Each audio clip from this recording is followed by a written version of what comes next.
Hello students, আমি Moumita ma'am. আশা করি তোমরা সকলে খুব ভালো আছো। Welcome back to our channel. Students, আজকে আমি তোমাদের এইসি ইংলিশের সেকেন্ড সেমিস্টার এইসি ইংলিশের যে সেকেন্ড টপিকটি রয়েছে দ্য গ্রেট গ্যাটসবি, সেখান থেকে 8 মার্কসের কয়েকটি কোয়েশ্চেন নিয়ে আলোচনা করব। তোমাদের এগুলো খুবই ইম্পর্টেন্ট তোমাদের পরীক্ষার জন্য। তোমরা ভিডিওটি স্কিপ না করে পুরোটা দেখবে, এটাই আশা করি। চলো ক্লাসটি শুরু করার আগে যেটা রোজ বলি, যে আমাদের অনলাইন ক্লাস কিন্তু এখনো চলছে। তোমরা যারা আমাদের কাছে অনলাইনে পড়তে চাও তারা আমাদের হেল্পলাইন নাম্বারে যোগাযোগ করতে পারো। আমাদের হেল্পলাইন নাম্বার দুটো রয়েছে, একটা হচ্ছে 6295916282, আর একটা হচ্ছে 7076398606। ঠিক আছে? আমাদের পুরো কোর্স ফি রয়েছে হচ্ছে 999 টাকায়। তোমরা এই টাকাতে হচ্ছে পুরো আর কি প্যাকেজটা পেয়ে যাচ্ছ। তোমরা যারা এখন অ্যাডমিশন নেবে তাদেরকে কিন্তু সেম অ্যামাউন্টটাই পে করতে হবে, এবং তোমরা কিন্তু পুরো কোর্সটা একসাথেই পেয়ে যাবে। 6 মাসের নোটস একবারে তোমরা পেয়ে যাবে। ঠিক আছে, চলো দেরি না করে ক্লাসটা শুরু করি। দেখো, তোমাদের এখান থেকে আমি মোট 6টা কোয়েশ্চেন রেখেছি 8 মার্কসের দ্য গ্রেট গ্যাটসবি থেকে। সবার প্রথমে তোমাদের রয়েছে হচ্ছে টাইটেল, মানে এই আর কি প্লেটার নাম দ্য গ্রেট গ্যাটসবি কেন। ঠিক আছে, সবসময় গল্পের ম্যাক্সিমাম ক্ষেত্রে কি হয়, ট্র্যাজেডি যে ড্রামাগুলো হয়, প্লেগুলো হয়, সেগুলোর নাম সবসময় গল্পের প্রোটাগনিস্টকে দিয়েই হয়ে থাকে। তো এই গল্পের যে মেইন ক্যারেক্টার অর্থাৎ হচ্ছে ওই গ্যাটসবি, তার নামেই হচ্ছে এই ড্রামাটার নাম রাখা হয়েছে। তো তার তাৎপর্য কি, কেন এই ড্রামাটার নাম এই নামে রাখা হয়েছে, তো সেটা তোমাদের লিখতে হবে। ঠিক আছে, 2 নম্বরে তোমাদের বলেছে compare and contrast West Egg and East egg.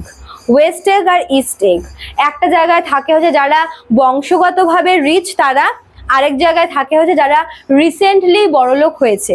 তো এই দুই জায়গার কম্প্যারিজন চেয়েছে। ঠিক আছে, কন্ট্রাস্ট চেয়েছে ওয়েস্ট এগ আর ইস্ট এগের। ঠিক আছে, নেক্সট তাহলে তোমাদের 3 নম্বরে রয়েছে ইউজ অফ সিম্বল। এই ড্রামাতে না অনেকগুলো সিম্বল ইউজ করা হয়েছে বিভিন্নভাবে, বিভিন্ন সময়, বিভিন্ন রকমভাবে। ঠিক আছে, তো সেই সিম্বলগুলোকে তোমাদেরকে এখানে লিখতে বলা হয়েছে, যে এই ড্রামাতে কিভাবে বিভিন্ন সিম্বলগুলোকে কিভাবে মানে কিসের সাথে কম্পেয়ার করে কি হিসেবে ব্যবহার করা হয়েছে সিম্বলগুলো। ঠিক আছে, তারপর দেখো তোমাদের 4 নম্বরে রয়েছে ডিসকাস গ্যাটসবিস ক্যারেক্টার। গ্যাটসবি যে আছে তার চরিত্র, তার ক্যারেক্টার কি।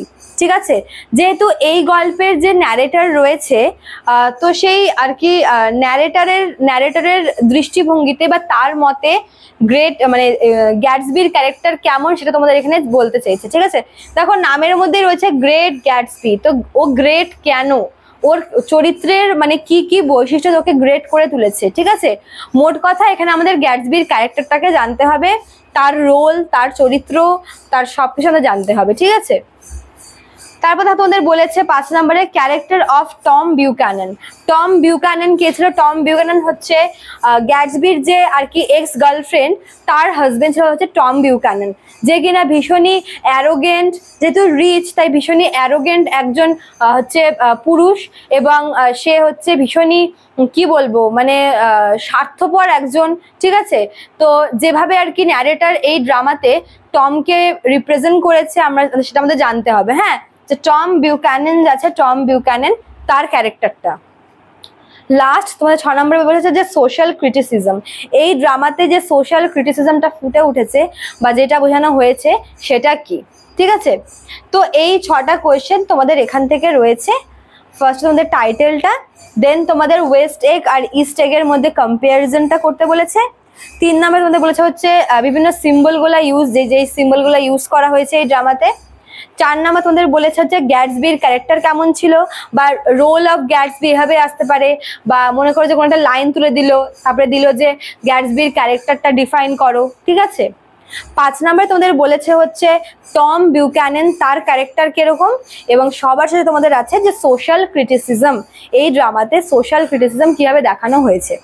তো এগুলি ছিল তোমাদের হচ্ছে 8 মার্কসের কোয়েশ্চেন এইসি ইংলিশের থেকে দ্য গ্রেট গ্যাটসবি থেকে। আশা করি তোমাদের ভিডিওটি হেল্পফুল হবে। ভালো লাগলে অবশ্যই লাইক, কমেন্ট এবং শেয়ার করবে।